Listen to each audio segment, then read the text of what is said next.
I'd like to begin with the facts, whether in a small town like McAllen and the Rio Grande, or in Chicago, New York, or Los Angeles. It is business, big business. Welcome to the Girl Get Visible podcast. This show talks about traffic, marketing, and business. This is for the retailers, the coaches, the course creators, and service providers who want to build a legacy, build authority, and build a brand that people admire. The visible girls who are not afraid to get out of the sea of sameness and to find her tribe. Business owners ready to go from consumers to creators and build an online presence where your tribe can find you. We talk about topics like SEO, content marketing, and business systems, but that's only because our visible girls are ready to do business like a business. Stop hiding in the crowd and get visible. Girl, get visible. Girl, get visible. Girl, get visible. Girl, get visible. Hey guys, welcome to today's episode of the Girl Get Visible podcast. I am super excited today. You guys know I've been having a lineup, and let me tell you, 2025, we are going to be showcasing more brilliant entrepreneurs, more of my super friends. And let me tell you, today we are kicking off with not just talking to one of my super friends, but also talking about 2025. So first, let me start by introducing you to Katrina Young, who has been probably one of my oldest biz friends. Like, I feel like we've known each other since we almost started out here. Absolutely. I was thinking that. Yeah. My And girl. my European connection. You were officially my European connection. I got friends out in other countries, but every time I think of Kat, I'm like, okay, when I make it to Europe, I'm going to see whatever part. I need a hug. I need a hug in real life. So I've had Kat, you've been on what you were part of the ATM Summit. You've done some other things featured together. We've been on different events together. We've got history. We do. I was looking at this, but I'm so proud of not only the podcast kind of journey, but your journey, because it's been wonderful to watch you grow. Yeah, and ditto. Like, we catch up every once in a while, make sure we're in the know. But today we are talking about 2025 prep for your business. Kat put out this amazing post that I will definitely put in the show notes so you guys can see the post yourself. But it was back on December 13th. So if you go to her Facebook, you guys will see it. And we talked about the 2025 business prep tips. And normally, if you've been listening to the show for a while, you know that normally at the end of the year or the beginning of the next year, but around this time, I do my year kind of review type of show. This year, after reading Kat's post, I said, you know what? Y'all need to hear from me this year. Oh, that's so sweet. Hear from everything you said, because I promise you it's ditto. So Kat, thank you so much for being here. Tell us more about yourself. I did a very brief overview. You did, and I don't want to sound facetious. So I met Akila when I left my corporate job, and we were I was dabbling in the online space. I want to say between 2014 and 2016, we met up on a program, which was just on one of the facets of the journey. So I started out, I have a marketing degree and a career as kind of like marketing project management. That evolved into digital, which was all things marketing. And then I evolved now kind of centering around technology. So I'm a CDO stroke CTO, fractional. So that means I work on technology. So that's software projects and everything digital. And of course, AI right now. AI is my focus. I am very avid on wanting it to be sustainable. So that's looking at doing it green. And that's a big thing over here in Europe at the moment. I don't know if that is in your region, but representation matters to me, and AI is still systemically underserving people that look like me. So I am championing that. I also have other nuances. I'm a neurodiverse woman. Lots of people are realizing that they are. And again, AI is underserving those kind of pathways. So it's really important to me to focus on humanistic AI and standing up, and representation matters, adding the a brown woman in tech, adding my slant, but also championing this, being an advocate and sharing what I think AI will look like. My other hat is corporate consulting. So really looking at what will help shape the workforce and enterprises and businesses, SMEs to grow and scale, and what I think AI will be doing in 2025. So that's a bit about me, a bit more. So I'm gonna side eye you a little bit because you skipped over some really big things. I did, that way. Oh my. Tell us Yeah. about some of the recent, like you've run some recent awards. I know you've run Yeah. big names. Tell us the ones you can share. Tell us, let's toot your So horn. the ones I can talk about, I've been doing a really exciting project. So I recently attended Google's DEI event that was all about biased algorithms. So that's amazing. So we'll be doing some more there. I attended and been working with so there was like $1 billion women event. The reason I attended that is I am raising at the moment. So I have my own SaaS for my other companies. So I have 3 companies: Katrina Young Consulting, Aggregated Digital, and then under KYC Digital, I have built in the last year around 78 custom algorithms. So then niche-based algorithms, anything from around cloud to tech tools to kind of industry tools. So yeah, Akila's right. I kind of like to stay humbly under the scenes, but I've been working with some amazing companies. So yeah, I've done accelerators with JP Morgan, and I've got to be honest, one of my first calls of the day today was with the space agency. So we're looking at aviation and space next year, and just like watch this space. I'm really excited about that. So yes, I have been doing that. I've been so I'm raising, and my goal is to get my software into the hands of enterprises. I've watched Aquila, and I think SMEs often don't scale quickly enough. They don't think big enough. They fail to innovate, and they can't place their service in the hands of others. Last year, I set a goal to create solutions for billion and trillion dollar markets. And therefore, that would reset my mindset and the trajectory of where I can grow, because I believe we grow somewhere, and it's not always it's not a linear journey, but through what we go through, we grow. So there's some of the people. I can't even remember the names. I've just been going for it recently. You have I been really like have. you are. I tell you guys, if you Yeah. need inspiration, go look at all the things that Kat has been. Yeah, but so MasterCard has been, and Virgin, I've been sponsored by Virgin, working with them. It's just been absolutely phenomenal. So yeah, the reason why I say casually throwing out there, JP Morgan Chase, MasterCard, Virgin. Like, it's been that's why I amazing. wanted you to go back to some of the other. Yeah, I forgot you said. Can't be So humble. We got to get. I won't be humble, no. But I think one of the things that I did last year when times got tough was create my Power 100 list. And I strongly suggest it. I'm about to do it. I was featured in Forbes twice this year, and they were on my list as being the only thing at the top that I wanted to do last year. And this year, and I'm like, I smashed it. Like, what next? So I'm thinking, that's what I'm saying. For me now, it's like, that list, how can I go? And I know for some it's very scary. For me, it's scary. I often feel like I was invited by the London Stock Exchange to talk about algorithms and innovation. Like, the London Stock Exchange, are you like for real? I was just like, me? But again, I've just continued to go. Like, for me, representation matters. I need to be at those tables, and I'm going to find a way. I absolutely love that. And if you guys are not wowed just yet, just wait, because we haven't gotten into this 2025 prep tips for businesses. So let's jump into that. So, clearly been working with different businesses on different levels, which is another thing that I love, that you're not just bringing in what we see on the internet streets. We know how everybody got a theory or something. You're actually out there with big businesses, big corporations, and not just doing and working with them, but taking that knowledge and bringing it back to, I'm going to say us, like the little people, right? The small businesses. We're not little. We're not. We're growing. Honestly, we're growing. Yeah. Aquila, tell me, what do you want to know? I know we're not going to have time to go through every single one individually, but what would you say are some of the most important things businesses? So like right now, week before the new year, what are some of the most important things that a business needs to focus on that they can get done in, let's say, 2 to 3 weeks?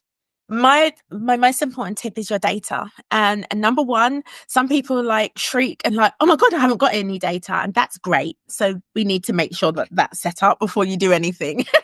So that's one of the most important parts. Why do I say that? I am a certified futurist, which means I understand trends and I need to ensure that we're creating products, services, we're keeping ourselves future-proof to be sustainable and to create products that people are going to want. They may not know about it. You saw my post, Akila, that in 2017, I started doing AI and RPA. Of course, AI has been around way longer than that. RPA is robotic process automation. I was wowed. I was working on a project, as I said, in 2017, and we were doing things that had results in like 30 seconds. And I was like, oh my God. I said to my friend, you know what? I think I'm going to get certified in this thing called AI. She's like, what is that? People don't even know what it's about. What's the point? Anyway, I wrote a post, as I said, and I said, people need to wake up to AI and automation. It's going to be taken off. And of course, now everyone's talking about AI.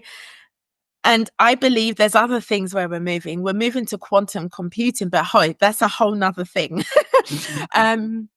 The most important thing that I think people need to do right now is, before they even move into doing things like AI, is to build their own framework. And when I say that to some companies, they're like, oh, we're too small.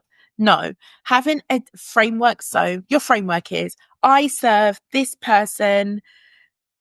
What is your signature core serving? What do you offer? What's your framework? That's really important to know. To me, there's a formula. It's marrying that with your market, your audience, taking that data, and then understanding, where am I now? Where are my audience? What's their purchasing power? So no, people, the internet streets talk about, okay, we're just going to sell this product. What's your core offer? And sometimes I sit back, I don't act like I know everything, but what if your audience don't even have the money? They're in safety and security because of world events. You need to think properly now. Like, what's one offer going to do when they can't afford it and they're scared, there's scarcity? So for me, it's about understanding your core offering to serve your market at their core needs. That's shifted everything in my business, and why I then had that corporate arm. So I can't say the company, but it's a major manufacturing company. I don't know how they found me on LinkedIn, but I was really I was like, why are you guys looking for someone like me? And they said, we're interested in understanding how the information you have can help us. So most businesses are not realizing that we are always conducting research. We're launching, we're finding information, and corporate in-house companies have in-house innovation teams. And actually, what you're doing is really important to them. So what we should look at is what we've done, how we're doing it, how it's performed. Again, data. Secondly, I believe that AI will be doing a lot of things next year, and it needs to be human focused. I can spot an AI post from a mile away. I'm like, I keep saying to people, I'm in tech. So what people need to understand is AI just is another form of data scraping. It just scrapes the internet and performs or presents in a matter of seconds the information it finds. Your job is to ensure that the data sets are correct. So my thing is, you need to ensure that you have the adequate data sets. If you're using AI, it's presenting you with the right information. So you want to make sure that you're training it again with the right data sets. But before we even get to that, I think I've got this big thing around it being ethical. What we need to understand is, people are creating whole programs that are tied into their business. There's really no kind of set institution at the moment that's governing AI. So what happens if they come back and say, actually, you have created an infringement, you have created a copyright? So when I speak about ethical, it's just to cover yourselves and others to stay here now in December of 2024. This has been generated and created using AI based on the rules of this region today. So if I say region, I'll be saying based on UK law, December 2024, AI has helped to generate some of this content so that if something does happen, they can't impact and take your whole empire that was built on that. So for me, yeah. So like, just having some sort of disclaimer and covering yourself. No one's telling people this. They're just like, go and create this AI generated. Who does that information belong to? Mm-hmm. It's such a major concern for me right now because it's not governed. I was at Cambridge Tech Week. I was at Google events. And when people ask that question, they all say they don't know. The top lawyers don't know. So be very clear on your copyright and kind of your information release. I think that's important. Now, number 2, being ethical. So the first thing I do when I program a large language model or AI is state the governance terms. So I say it should not give financial advice. It should not. All of the risks associated, those things are really important for me. So it's about it making sure that it's ethical, but for me, making sure that there's a framework that I want to sit within. Because once your AI tool or your business is using AI, it's just out there by itself. You're not monitoring it. Mm-hmm. So I make sure that recently as I'm evolving in this space, I have gone back to some of the tools and said, we cannot be taken or held accountable. Of course, you need to liaise with a lawyer for these disclaimers. You can't just generate them. So I think it's really important to do that. And then go have fun, be creative, go do what you need to do. So that's when I talk about human focused creativity. It shouldn't just be led as a tool. It's generative for a reason. It analyzes for a reason, and you don't want it to replace you. Mm-hmm. So sometimes I speak, and I had a conversation at the beginning of the week that usually happens once a week. Oh, you're in AI, aren't you? Oh yeah, AI is everything right now. It will take over people. That's all I ever hear. And I'm like, AI will always need operators. People said that before at the beginning of the technological age. Our goal right now is to understand the nuances, the capabilities and limits of it, and how we can find our place in it and how it can help you.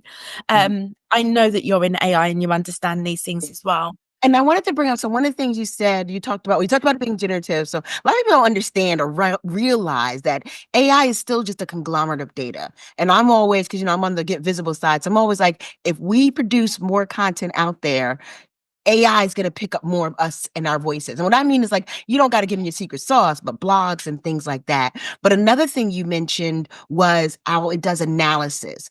And I think so many people are now looking at it to be the creator for them. I know, that's the thing. Yeah. The quick analysis for them. So one of the things, because you use SEO Assist, so you've seen all what it does. But one of my really important things in creating SEO Assist was making it easy. Like, you just got to answer questions. You don't have to do all the prompt engineering thing. But in those answers, grabbing your voice, because you're still the main creator, right? So you still are the one that's doing the core. This is the ideas, this is the thoughts, this is the voice. This is the outcome I wanted to have, but not necessarily letting it run off and create. Absolutely. I'm so glad you said that. I'm so glad. So another article, and I'll give that to you as one of the resources, is recently I've been having a really tough job. So, like when I struggle with the timeline. So everyone ran off and did this. Oh, roast me, AI. You roast me. And I regularly have AI run out and say, we can't complete your request. Can you come back later or tomorrow? Because I really tried to break it. So thank you for saying that. And if anything, I'm going to plug your tools right now, because most people are not thinking of it being SEO optimized. So for me, I love what you said. So for me, I look at the platform. So one of my prompts is, can you write in my voice and tone and use microcopy? People don't even look at that depth, because I want it to hit hard in just a small sentence on a digital interface. That's so important. So it will be like, okay, let me analyze what's the best kind of UX friendly copy. Secondly, when you spoke about, the data and the blogs, honestly, people don't realize the limit of the data that it can analyze. It's very fast. And the issue that people have is they don't have enough data on themselves because they're bloody generating it and they don't have enough data. So that's where your tools come in, and your tools talk about podcasting, blogging. If it wasn't for you, I think you've taught me so much about that, but the SEO ranking, let's make sure whatever it generates is valid and true. Yes. So I'm going to give you a blog I wrote. Now, recently, it's really been getting stressed out because I have said that's not correct. People don't validate AI enough, and AI hallucinates. I've got recently so fed up of it because I kept saying that's not true. Oh, yes, you're right. My worry is for people who are using it generatively that don't check it. They've gone down a whole road using things that are invalid. I mean, the dangers in that, you know. And it's funny because like we were just talking that I'm now teaching college classes, right? And the class I'm teaching right now is IC3, which is technical, it's a digital literacy certification. It's kind of like a beginner certification for those who aren't familiar with it. But a lot of my students, I've seen them, like I'll give them a worksheet, and I don't prevent them from using it, but I'll give them a worksheet to like fill out the blanks and stuff like that, and I'll see them asking AI. And I always have to specifically tell them, don't ask AI for these questions. Not because I don't want you to like talk to AI, but because we're learning specifically to this test. And while AI will tell you, random stuff like what's an API, what's a CPU, what's a this, right? Difficult descriptions or definitions, and AI will definitely give you an answer, but it may not be what the test is looking for. And or what you're looking for, what you understand to be true. Exactly. And so I'm like, don't depend on it. Like I like to use AI usually for things that I have an idea about. Like we spoke about. Yeah. Like I know what good looks like. And so I can use it to help me get to good. Most people are using it and they don't know what good looks like. Well, it's very obvious. So I have a brand which is consulting for equity, and a founder used it to generate the form. And I came back and said, this is gobbledygook. It makes absolutely no sense. Like, I need to understand from your head and heart exactly what you mean. She went, okay, then, and gave the answer. So that's my concern, that people are using it to replace creativity, and it's not human focused, is that they're just solely depending on generative and not relative to their correlation or as a starting point for their data. So yeah, and also Keelan, afterwards I need a picture of you because I'm using AI to generate what it thinks we're doing in it, and I want to prove to people that well, guess what? AI knows so much about me and the dangers. People were doing this roasting. So I went on to one of the posts and I said to the lady, have you gone back to your roast and asked your chat to not update your memory? Because now that is going to base everything on what it generates, on what it's done in the last post. It's a huge data bank. And she went, oh my God, I didn't know that. So the thing is, if you falsify or you ask questions, you ask it to conduct research. It's a machine learning. It will train itself to start presenting more of what you've provided it with, or what is provided that you've confirmed to be true, which is why it has the arrow that says, how are you finding this? You hit yes, and it's incorrect information, you're damned. So exactly. I just, it's worrying. Just so people know, if you're like listening to this and you didn't know it was collecting memory, which is one of like the advancements, and even now says like committing to memory, so it'll tell you what it's committing to its memory. But there are ways, and I'll link it in the show notes here too, where you can delete that memory. And I feel like you should do that you should delete the memory. You don't own any of this, right? No. Unless you're creating your own, like, for instance, it's like we're not using ChatGPT. We use OpenAI, which is going right into the data set that does not all that memory and stuff like that. Unless you're using that more technical backend, if you're just using that front end interface, you're giving a lot of data to a system that essentially we don't own, and they don't. We don't own. We don't know where it is. No one knows where the server is. Like. So I wanted to go back to your list a little bit.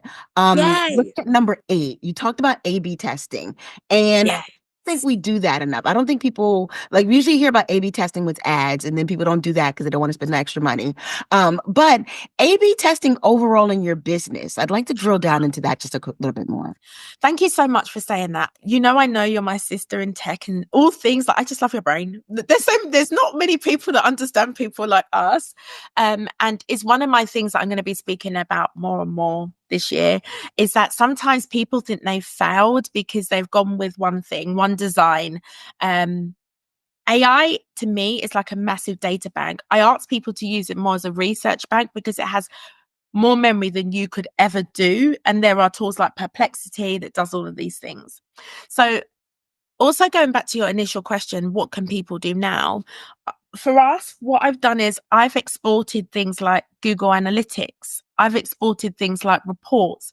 For instance, I did Google Ads for a client. And what I did was all the search terms, I've taken that down to inform product development. What were people looking for?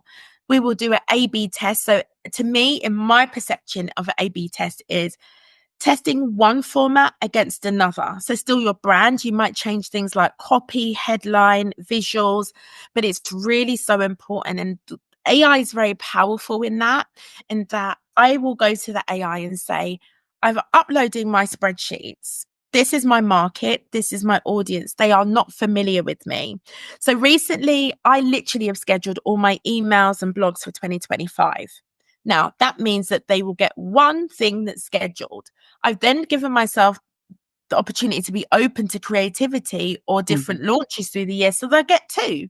But that means it allows me to be data driven. So I've said to it, I've been terrible. Talk to AI. I literally talk to AI like it's a person. It actually is my best friend, probably over my best friend. She knows. But I said, hey, ChatGPT, here's my spreadsheets from my recent campaign. I'm terrible. I don't talk to my audience. This in my industry terms. This is where they're located. So geo-wise, it can use language for people that understand mum as opposed to mom. You want to get to that. I then said, these are the industry open rates. I want to do split testing and I want you to tell me what the performance is like in the AM to the PM. So sometimes Akila, I know when Akila's having a late night because when I split test between when I post, she'll be on that post. I'm like, girl, you should be sleeping. But no, that's when I'm split testing my audience. I found that I'm being honest, my transatlantic audience are more open with entrepreneurship. My UK European audience are very prim and proper and don't engage. So what am I going to do? I'm going to create more content, more copy, more visuals that's based around those. Split testing is so powerful. I love that. And I love how you know the difference in the audience. And fun fact, I'm a sporadic sleeper. Yeah. I only sleep about 2 to 3 hours at a time. So when you see the 3 a.m., I've had people like, oh, you're up. I'm like, no. This is my 3 a.m. up. I got a 5 a.m. Sometimes I'm like, go back to bed. Don't talk to me. I don't want you to be up fully. Don't look at the screen. Let's go back. I've had to learn just this year, one of my 2024 things. And I know this is crazy being in tech that I never really use like do not disturb, sleep timers and things like that. Because I do. That's disconnected. Yeah. But I've had to learn to use them because every ding wakes me up and every ding like toxic. I'm already a bad sleeper as it is. So I've had to do some things. I probably need to do a whole sleep episode on that. You know what you should do as well? So I looked at sleep quality and I'm terrible for sleep as well. But what I don't do now is answer that phone past a certain time. And I've started also, like these glasses cost me a lot because I got the blue light. But I also, where the light is like this, I actually hold it at nighttime so the nighttime light comes up. Because if I do get up late, and that light is on bright, I'm done. I'm out. Yeah, I'm up now. Like I'm up. Yeah. So, I know that. So I want to talk about another one of the things on your list of 25. Yeah. And like I said, we're not going to go through each one. I'll link it for the audience so you guys will see this list. But number 20, you talk about data-backed storytelling. I love that because we often talk about storytelling and then we talk about data almost separately. And so when you talk about data-backed storytelling, and fun note that we've got some storytelling or story selling, that's what we're calling them, flows. So this is for me too. But I love how you talk about that and bringing them together. So can you talk about how more businesses can do that in 2025, taking their data and tying it into that storytelling aspect? Yeah. So sometimes I think when people talk about the storytelling, it can feel like, oh, I've got to go and make this fictional story up. Whereas what I found is when you tell a story, particularly, so I tell you what I do with data-backed storytelling, it's testimonials. It's the people you've worked with. It's talking about how your service helped them get, and always seek permission, of course, but how it did that. and it promotes the person. So for me, as I said, the data may be a customer success story. It may be ROI, how your tool helped this person. That helps people. Not only is it just you shouting about yourself, which you should do, but it's data backed, which means that and also I think I'm watching people over the shores. The coaching industry and the business industry seems to be getting a firm wake up. And I believe I look at compliance and governance. Regulatory is going to be moving to another place. I've just seen that done for you. Someone's about to be jailed for performing a done for you for 10 years. Oh. I'm like, yeah, if you go on is it Anik Patel? I'll give it to you. I'm like, how many people have done show notes, y'all? I will. But so for me, if people were using storytelling that wasn't data backed with actual testimonials, it's scary to think what can happen. So it can be fun, but it can also be done to kind of cement and authority build your position and brand. Yeah, and I love that you talk about, well, you just mentioned how people have to make sure not only are they doing the storytelling, but making sure there's something behind them. I just did an interview, so it'll come out after this episode, so you guys will hear it in a few weeks. But I just did an interview. One of the things that she brought up is that, like, if you're featured in any major publication, even if it's not just money claims, and I wasn't necessarily as aware of this, like money claims, I know that they verify, They like do check, terms and stuff like that. But she said even life claims. She's like, if you say you bought a house, they want to see a deed that you bought a house. Or if you say you traveled somewhere, they want to see travel documents saying that you're doing, like, say, you got featured for a world trip, right? They want to see documents. So more and more, this is what big publications are doing. But they do. That in 2025, we need to be doing the same thing. Like, I do. Yeah, I agree. I totally agree. Too. Making people verify their stories, even if it's your clients, like make sure your clients telling you, if they tell you that they won, make sure that they're giving you something concrete, a screenshot, a Absolutely. paper, something that actually validates that they and verifies it. Akila, I couldn't agree more. My client, we were speaking and she said, you've become really strict this year. And I said, because I'm raising and the companies I'm working with, the security and the checks are ridiculous. So I have to verify that data. It's bizarre you say this because I've created an AI tool, which is all about the governance as an influencer, what you should say.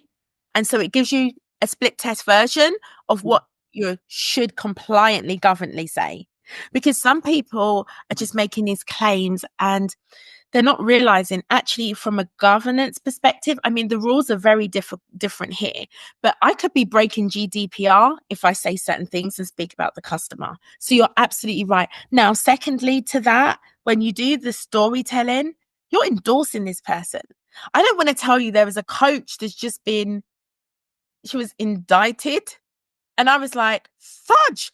I told my client, go and untag her from every post that she's tagged you in and get out of her Facebook group. So people don't understand. We don't know what people are doing. We can't vouch for them. And we don't want to implicate our brands because security goes across the shores. Connections, it's really important. Yeah, like I'm blown away. And I'm gonna say, legally wise, the UK is, I feel like, light years ahead of us. And so if you, the listener, if you're listening to this and you're thinking, what do I need to do and what do we need to do here? If you keep up with some of the things that they're doing in the UK, if you're compliant there, you're most likely going to be compliant here or future compliance. Because a lot of like the things that our FTC and FTC start to tag are things that they're already handling over in the UK. So keeping your eyes on the shore, on both shores, definitely has a plus there. So one more question. I know we got a little bit of time frame. We're gonna go see. No, but you talked about competitor. It was number 23. Competitor. I love that list. I'm gonna go back. This is Friday the 13th. I'm going back to the list. I need some of this myself again. Competitor benchmarking, because often what we were talking about was what you should do. When should you be looking outside? Like, when should you be looking at what your competitors are doing? What do you mean by competitor benchmarking? How should you do? So you see me, I'm always like, I stay in my own lane. But this year I created my whole folder for competitors. So your clients are potentially going to be shopping with your competitors. So you need to understand what are the other varieties. Like, are you outpricing yourself? Are you benchmarking? I mean, you don't want to be completely different, but if it's so different from your competitors, your clients are not going to be familiar with that kind of thing and may not want to take the risk. So benchmarking can be whatever it means for you. For me, it's not like still scrape. Hacking funnels, I need to reframe that. Reviewing what's out there for them, because I like to double check what's out there for there. And I like to be like, I can do something different. That's my mindset. And I think it's like when you benchmark it, it's about this is the industry standard. Are you an innovator? Okay, you want to do this. For me, when I look at competitor benchmarking, this year I've decided to go with gamification. So a lot of my feedback with clients were like, oh, you're so strict, you're so stiff.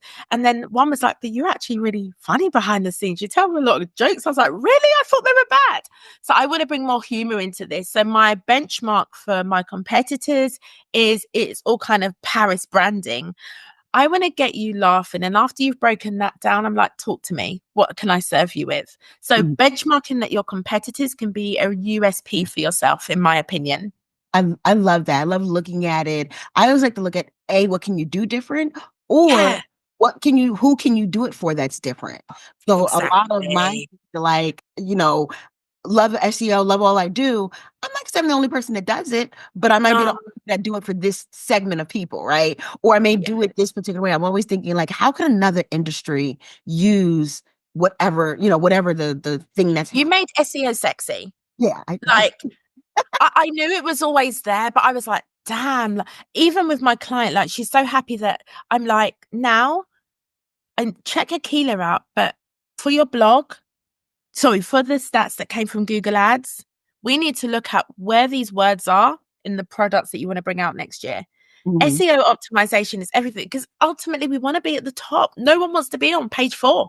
No, not at all. But that was always my goal. Like I tell people the story why my book has pink on it, because I want the woman to like have that psychological connection, right? And so a lot of different things that I do are always like I know SEO, I know and this SEO is just one example, so it doesn't have to be SEO, y'all. But how you could take like what was a normal like vanilla thing and make it adaptable for your audience or for your future audience. I mean, even now, one of the things that we're doing with SEO Assist is that I'm positioning for career women, not just God.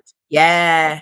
Oh my God, that's amazing. Yeah. Yeah. So you're going to see that. A lot of my interviews coming up, right? And being past career girl, like we're not corporate career girlies, we're still career girlies, corporate career girlies, but knowing that your personal brand and putting out content about yourself is important there too. And I'm like, I know, it's a red ocean over in the working with just entrepreneur space, because you got all the, Jasper, ChatGPT, all the things, but then there's a audience that doesn't even know how this could even relate to them.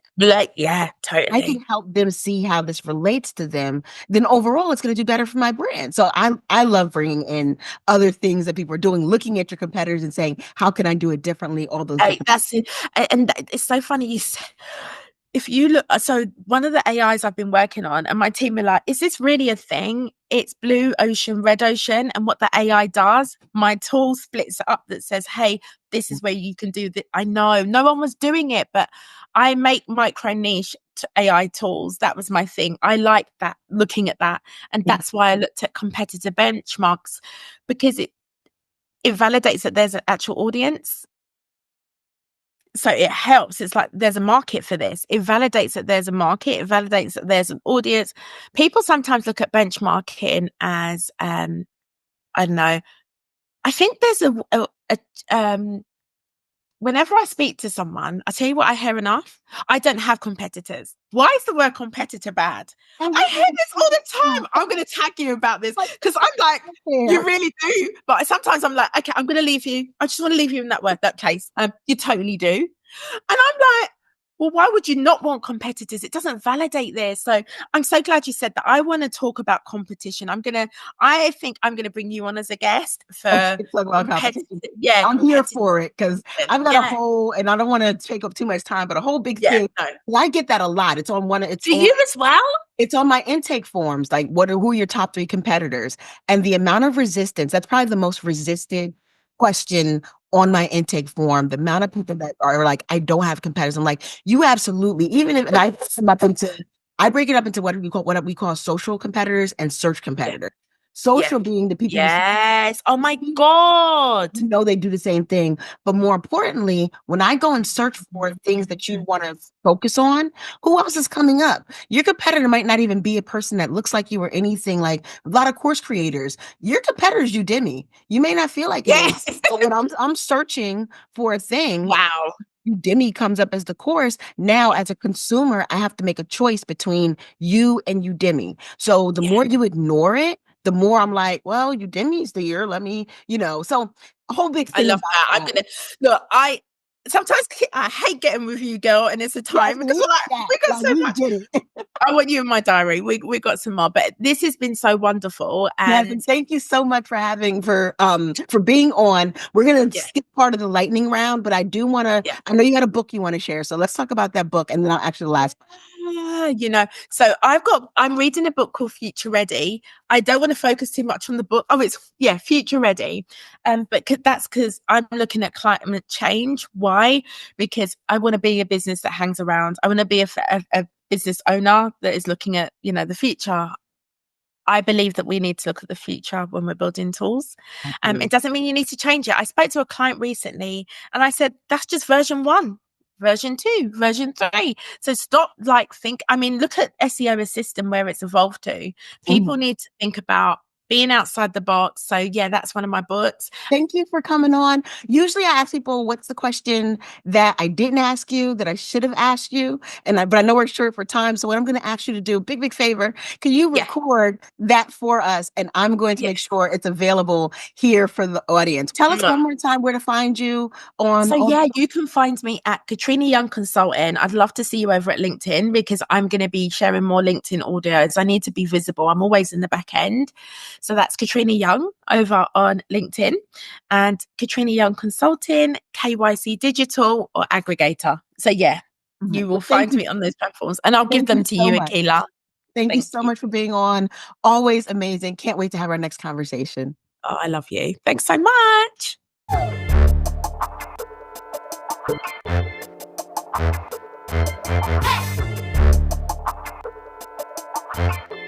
It is business. Big business. Thanks for listening to the Girl Get Visible podcast. I hope you've learned a lot about how to get your brand out of sea sameness and start to get visible. Don't forget to subscribe, rate, and review the show and let us know how much you enjoyed it and what you've learned from this episode of the Girl Get Visible podcast. I'll see you in the next episode. Get visible. Go girl, get visible.